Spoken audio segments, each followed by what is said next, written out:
Ayan, magandang hapon po sa lahat. Welcome po sa ating channel, Mr. J, the PWD. Taong may kapansanan pero may pangarap sa buhay. So ngayon po, andito tayo ngayon sa bahay nila Brother Paas upang bisitahin at kamustahin.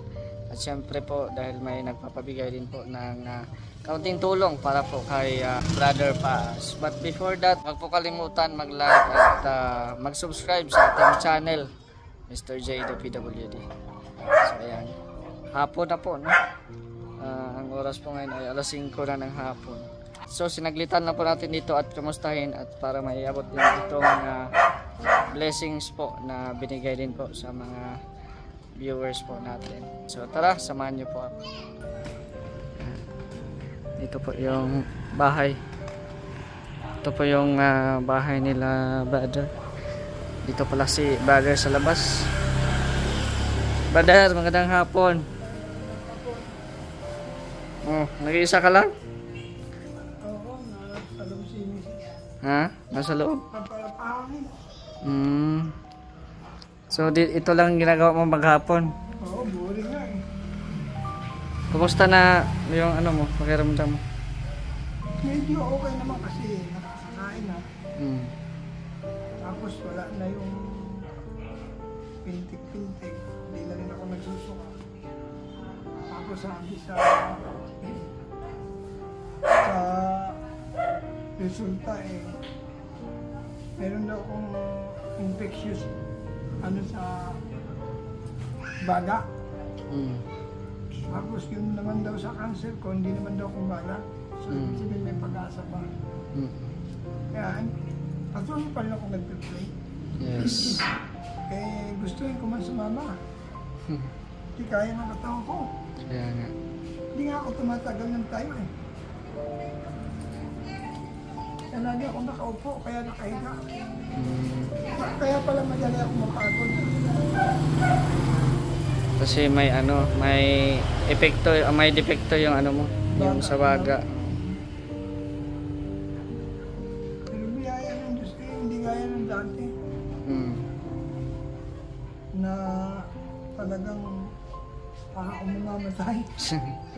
Kaya umaga, suka ng suka, sa gabi, suka ng suka.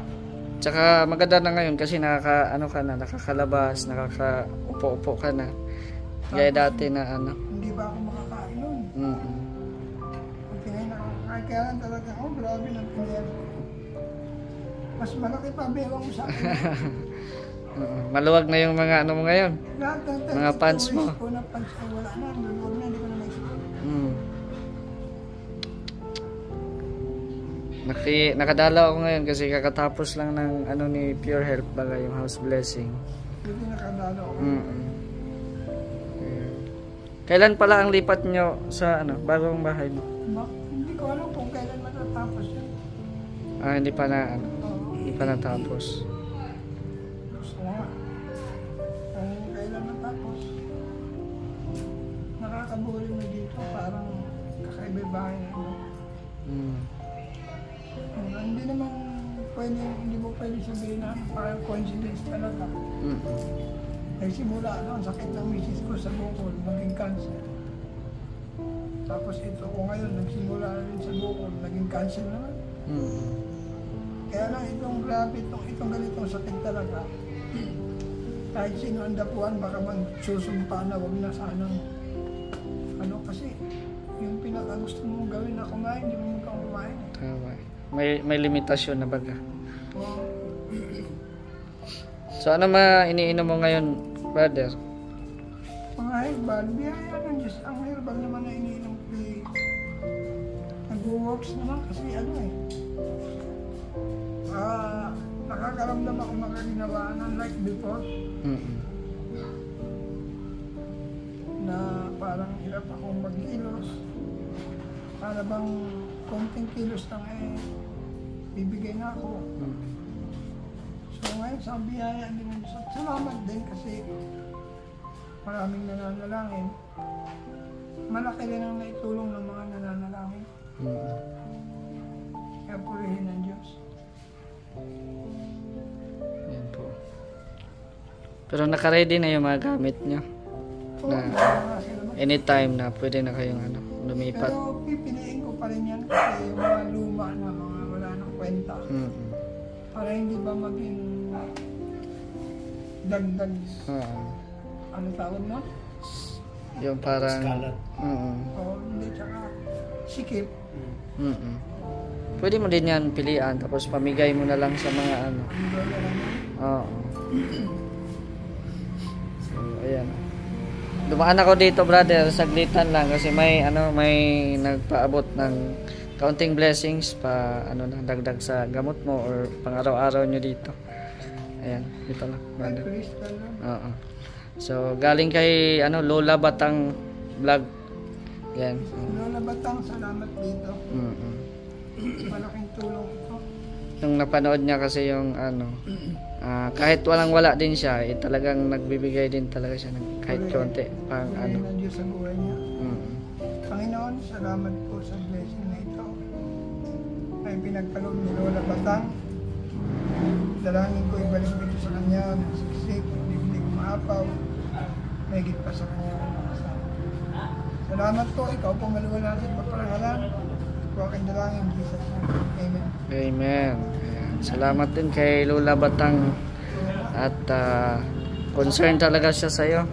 Kung sabi nga niya kung mayaman lang daw siya talagang tutulungan ka niya, pero sa abot daw ng niya, nabibigay pa rin siya kahit walang-wala. Yung support lang, mapakahalaga na. Saka yung prayer.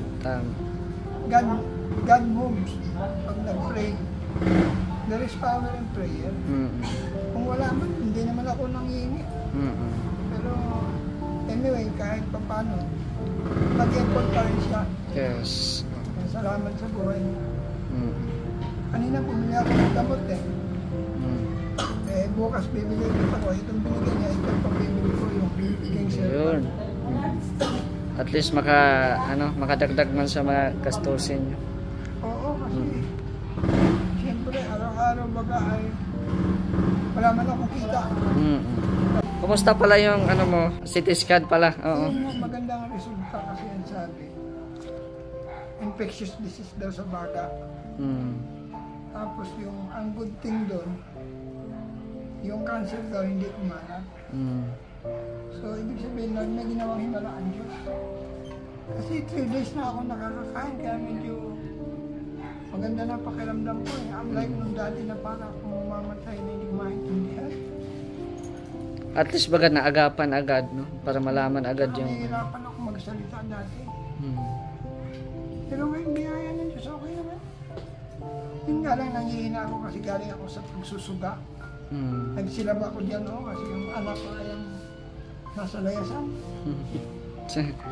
Naglayas pala. Hindi ko naman ma-obligat, wala, hindi ako na lang. Kasi baka umulan kasi, mabasa na naman. Pero wag lang masyadong magpagod-pagod. Gusto ko lang magpawisan para mawala yung... Pawis-pawis lang konti. Siyempre, salamat din sa buhay mo, nag-effort ka. Ayan, buti at nagkaroon din tayo ng oras kahit pa paano. Dati laging mahabli sigmura ako. Ngayon hindi na. So parang may pagbabago talaga. Kaya sabi ko, purihin ang Diyos. Malaki ang nagagawa talaga ng prayer ng mga tao. Siyempre, plus faith ko rin na gumaling. Continue praying pa rin. Oo. At hindi ka namin iiwan, brother. Ay, salamat. Oo. Dito lang kami. Kahit wala man kaming masyadong nayamba kasi yun nga, mahina din ang channel, pero Hindi naman mahalaga yun. Mahalaga yung presensya baga. Oo. At least nadalaw-dalaw ka rin namin na kumusta. Salamat din kay Kuya Bal, kay Kalinga Prab sa pag-update palagi. At sa Salamat sa buhay ng mga na yun. Hindi nila ako nakakalimutan. Tama. Hindi nila ako iniwan sa iyo. So yun lang, brother, no? At yun ang pinunta namin. Salamat, brother, ha? Salamat din sa buhay ni Lola Batang. Suportahan niyo si Kuya Bal, nakakasama. Sige, brother, salamat, ha? Oo. Okay, salamat. So ayan po, no? Salamat sa buhay ni Lola Batang Vlog kahit papaano ay makatulong ka rin po sa mga problema ni brother. At syempre salamat din po sa mga walang sawang tumutulong kay Brother Paas, no? At alam naman po natin yung sitwasyon po ni Brother Paas at saka yung kanyang asawa, nagkaroon po sila ng pareho ng cancer, no? Ayan, kaya ipag-pray po natin palagi ang mag-asawa pong ito para mas lalo pang lumakas si brother. Sa ngayon nakakausap natin siya, parang masigla din po siya, no? Hindi kagaya dati na talagang matamlay talaga, no? At halos hindi na makapagsalita. So ngayon ay nakakalabas, nakadlakad, pero hindi talaga masyadong magpapapagod kasi may parang sabi niya infection na sa baga. So yun, ipag-pray lang po natin palagi si Brother Paas sa anumang mga pagsubok na dinaanan niya ngayon. Ayan, prayer is the best weapon talaga. Yun, maraming salamat din po sa Team Kalingap, panguna ni Kuya Val at itang Kalingap Vlog sa walang sawang gabay din po kay Brother Paas sa mga pangangailangan. Maraming salamat din po. Siyempre sa mga viewers po natin, shoutout po sa yung lahat, kay Ate Nancy Chen, kay Ate Helen Sical, kay Ate Ana Merisinier, kay Ida Ilongga. Ayan, shout out kay Ate Pe Velasco, Ate Pe Salazar, Ate Pinda Lacso, Ate Gracia, kay Ate Nida Cipriano, kay Ate Ani Haramilia, happy birthday po Ate Ani Haramilia, at kay Lola Batang Vlogs. Ayan, shout out po. At sa lahat-lahat po ng mga supporters po natin, mga viewers, shout out talaga po sa inyo lahat. Paki-share po ng ating video para mas marami pa tayong mapuntahan, matulungan at nabigyan ng good vibes. So ayan, hanggang dito na lang po ating video. It's me, Mr. J, the PWD, ang taong may kapansanan kung may pangarap sa buhay.